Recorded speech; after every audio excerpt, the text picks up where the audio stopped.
I think the field of monoclonal antibody in myeloma is also as a turning point by itself.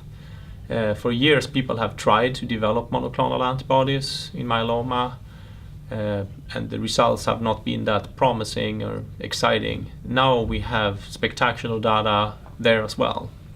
From my perspective, I think the monoclonal antibodies that target the CD38 antigen that's present on most myeloma cells at diagnosis, virtually every plasma cell has that. In relapse disease, there could be occasions where it's not present because the cells have changed their way of presenting proteins. It's very, very rare.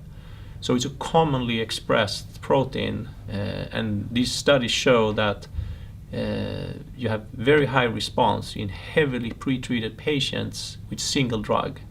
And now we have studies showing combinations with other drugs as well, such as Revlimid and dexamethasone and these classes of drugs.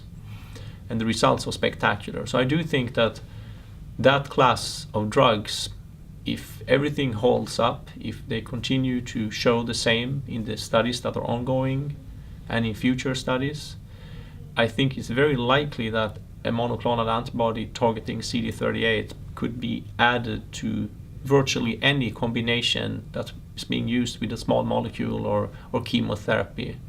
And that would be similar to what we have been doing in the field of lymphoma treatment. We have added, for example, rituximab or other CD20 antibodies to the other drugs that were used and developed in the 1960s, for example.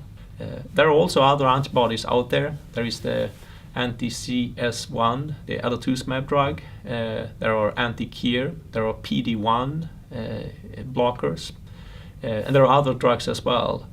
I think there's a lot of excitement around other classes of drugs as well. I think that information is a little bit earlier, so I think we need to follow that a little bit closer, maybe for another year or so. I think the field of monoclonal antibody has landed in the myeloma field for sure, and I envision that this is going to become part of the standard treatment.